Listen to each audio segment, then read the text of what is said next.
Ragnarok is back and bigger than ever. By far the most overhauled ARK Ascended map to date, with completely remodeled landscapes, biomes and regions, with reworks on almost all caves and ruins, and introducing brand new islands to explore, home to not only island and Scorched Earth creatures, but hand-picked Aberration creatures, as well as the map's exclusive bison and griffin. Packed with new adventures, redefined base locations, and without question, the best environmental weather effects yet. And with a lot changed and even more to see and do to prepare yourself to face its brand new boss Guardian, here's a guide to explain everything from spawns to resources, base locations, boss progression, and server setup. Because if looking for the best experience, looking at creature spawns especially, you'll want to host a server, and with a handy affiliate code in the description can get you up and running a server for the length of your choosing, making sure you've selected Ragnarok under map name and tailor settings to your experience with a handy new official server rates should you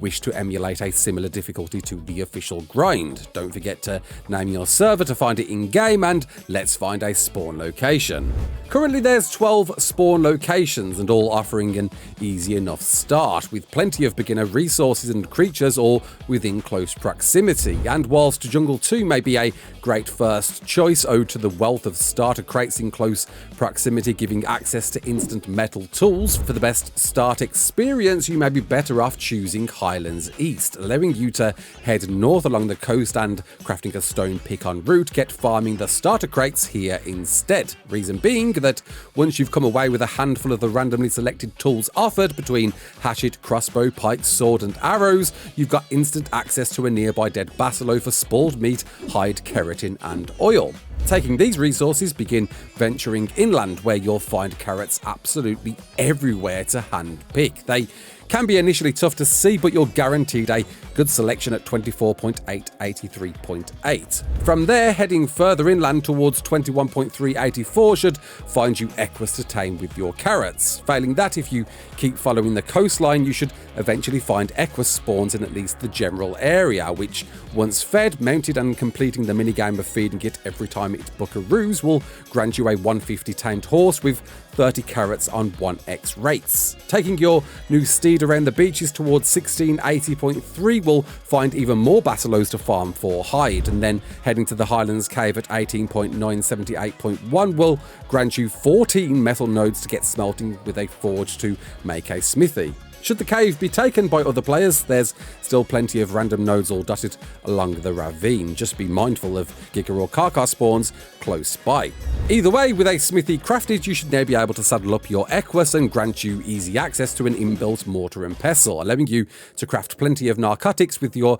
earlier obtained spoiled meat, and of course berry farming with your equus. And before heading out, you may want to pop in a cave at 21.4, 77.2 to farm enough crystal for a spyglass before making some bowlers, and look to tame any nearby pteranodons using either trank arrows or the equus knockout attack itself to send your first flyer to sleep. Get looking for nearby sheep in the same region, being the best Ovis spawn for yet even more hide, and use the mutton to tame your PT. So congratulations, you've now got a flyer and on your way to explore the map, with your next plan to find a solid base location. And Ragnarok most certainly provides some of the largest creative spaces you can build on any map.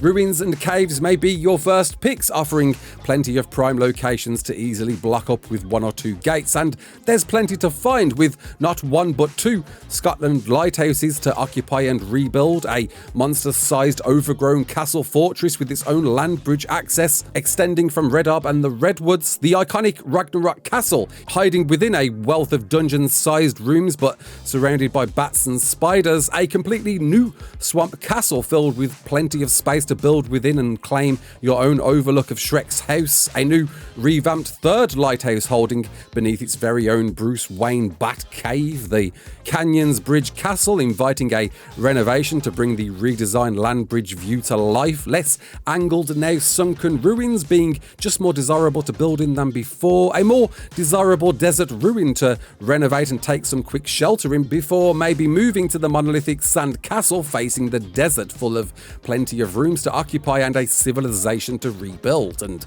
not forgetting your very own Aztec vibe island with a few holes to fix up, and for the daring brave of you, a sizable swamp ruined city ready to renovate if you can last through all the croc attacks. Caves come aplenty, with the iconic Highlands cave mentioned previously to the lava-filled hellhole shrouded in darkness, a brand new cave with its own natural volcanic defense, the ever-fought-for triple waterfall cave with a brand new look and rebalanced entrances, the Bob-desiring Viking Bay cave sporting new resources to make it even more desirable, the tightly redesigned jungle cave making it much more difficult to enter than before, the wide open but incredibly scenic Pirate Cove filled with yet even more resources to claim a few hidden ledges, the double entrance deep jungle hideaway with moderate space, a very popular mushroom cave with yet again a redesigned entrance and repurposed buildable spaces to occupy, the day one lasting dual beginner beaver dam caves, the sought after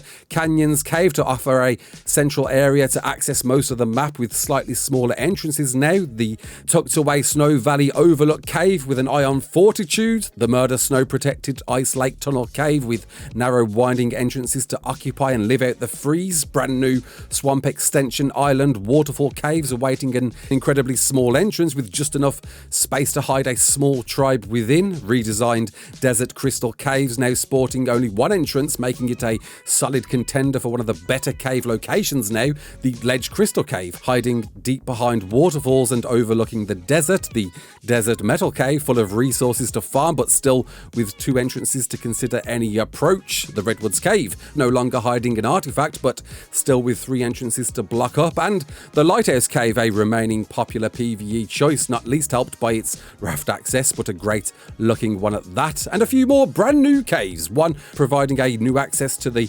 carnivorous caverns but not before a giant fall to consider it almost being a dead end owed to the length to travel there, and one hiding within the original Alpha Plateau with not exactly the most protected space but at least boasting plenty of metal to farm. And don't worry, big base builders out there, because you've got plenty of giant flat locations to claim as your main base locations too, kicking off with my favourite, the once dubbed Alpha Spiral Pillar with its very own ramp to stand proud upon, the giant jungle plateau overlooking Blue Up with its own broken bridge access and as much space as you'll ever need hiding away a small cave below too, the monster-sized desert plateau overlooking the entire south half of the map and most certainly a contender, desert island overlooks to bench far away with its own water veins, giant prehistoric stretches to take form in plateaus across the new swamp extension with not one, not two, but three flat stretches of land to occupy and take over an entire valley, with yet another just adjacent with a small spiral yet again overlooking the same valley and another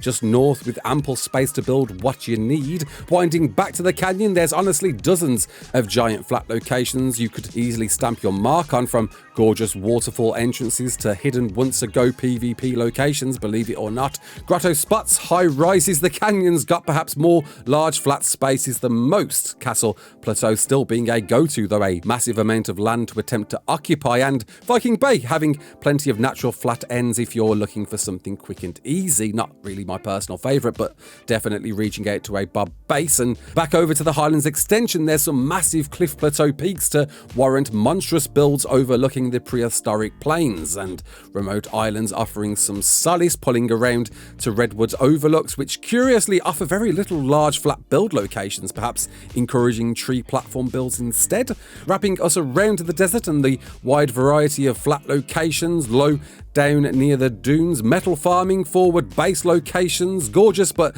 slightly dangerous stronghold deserving islands, giant new island plateaus to set up your own crusty crabs, canyon bridge rises, green up approaches, lengthy less girthy outreaches, and a favourite of mine overlooking stunning but dangerous Wyvern views, your very own Pride Rock. Either way, it's guaranteed, at least with Ascended's building system, there's hundreds more locations simply based on your creativity. easily. So you've picked your base location and you want to get set up to metal tier and taming everything, right? So your very first tame goal should be the map launch exclusive Griffin. Now, being breedable, so even more desirable, but on its basic merits, there's little else to get you around the map quick, whilst doubling as a great attack creature once learning its dive bomb swipe, and of course the underrated ability to shoot from, allowing you to tame literally any and every other knockout creature on the map. But to tame one, you'll likely want a slightly better than primitive crossbow, and to early game drop farm, there's no better than farming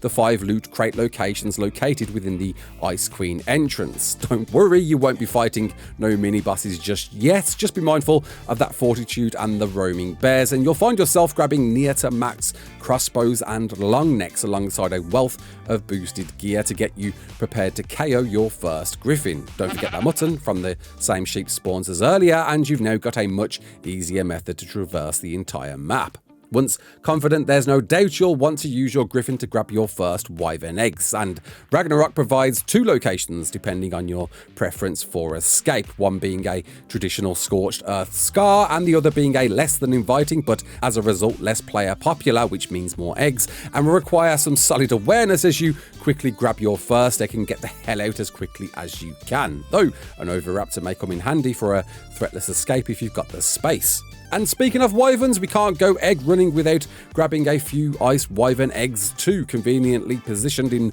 much easier to reach locations across all snow biomes and easy enough to lure away from nests to dive bomb back in to steal your eggs. And with Griffins in hand, you've now got access to the right eggs to make superior kibble, an absolute must for taming the next map launch exclusive bisons, found on all the new islands as well as the highlands, and being your knockout go-to for not only worthy boss beater choices, but an absolute must for wyvern raising, allowing you to milk whenever raising a baby bison, of which you can store on your ice wyverns alongside wyvern milk for refrigeration decay timers, not forgetting the maturation and imprint boosts they can provide too. Which brings your next step to farming resources, and with the Griffin at the ready will give you all the paste you'll ever need, with several large beaver dam locations granting more than enough with continuous farming. When it comes to metal, naturally, having an Ankylo at hand to farm in large quantities, it's spread pretty evenly across most high-rising locations, but you'll find the best surface locations either spread across the Viking Bay West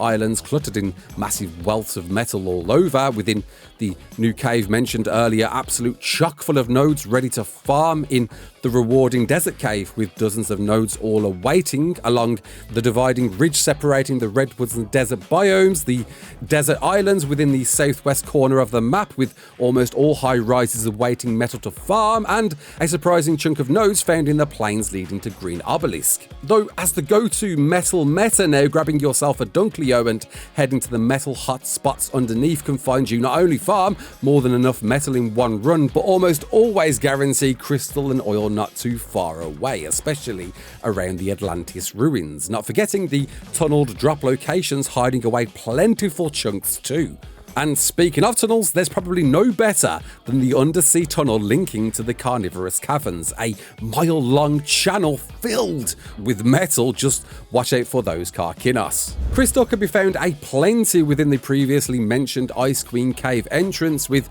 plenty more within the bear-ridden entrance tunnels if you can avoid them, a small wealth found within the canyons in a small tunnel underwater, heading towards the desert in the cave at 54.7, 57.1, and absolutely loads found within the desert cracks to farm as much as you'll need. Poly is perhaps the biggest win when it comes to this version of Ragnarok, with newly added poly plants just like the ones from Aberration collected within a select few caves. And whilst the Highlands and Viking Bay caves could be a good go-to source early on, heading to the Karkinos cave will find you a less likely built-in area alongside crabs to kill and farm for additional poly with a chainsaw, with your next step most definitely being the carnivorous caverns, but the bravest of you will find more than you'll ever need within the Wyvern Cove. Just make sure to use a high fiber farming dino such as a dire bear to yield a slot's cap's worth. Silica pearls and black pearls, early game you'll want to either farm the small selection found around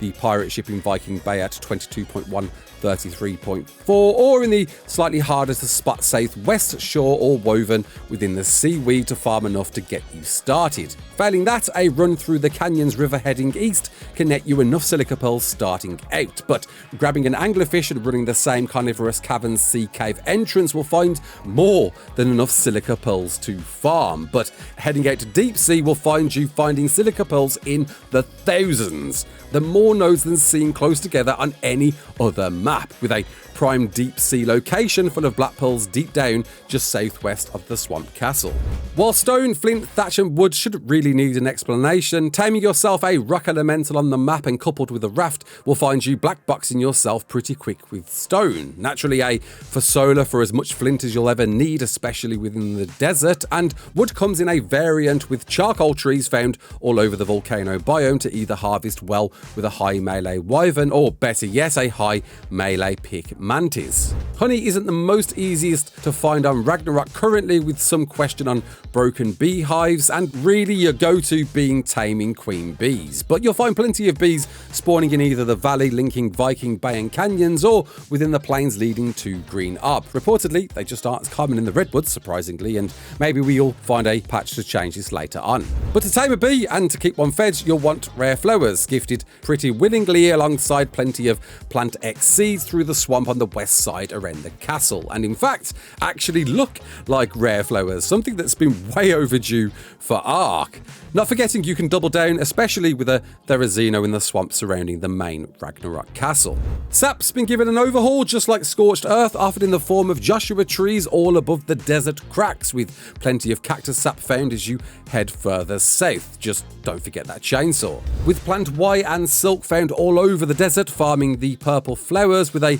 good selection within the southeast sections around 73.5, 84.7. Just don't forget if there is Xeno farming with delicate to actually harvest a good amount. With obsidian being in abundance as expected all over the volcano alongside plenty of metal, especially within the two volcano caves, with notably even more found within the sea just north of the volcano, making sure you've got that Dunkleo once again, and not forgetting heading over during a volcano eruption to grab any lava crystals to grant a good stack alongside metal and sulphur, the latter of which you'll find also in clumps to harvest in the centre of the desert. Chitin and Keratin, whilst a solid chainsaw to use on a dead Carcinos, can be a great source in either the crab cave mentioned earlier or within the carnivorous caverns. Once prepared, you'll want to bring a chainsaw into the ice worm queen cave to harvest all you can from the dozens of death worms all awaiting through the preceding tunnel. Which leads us conveniently onto loot and artifacts, with your first goal being to run this particular cave well and prepared, rewarding up to 4 red loot crates to grant you high-end loot, not forgetting a pick to take at the first blocked location opposite you upon entering the crate corridor, and then a furthermore boosted crates upon killing your first mini boss, which,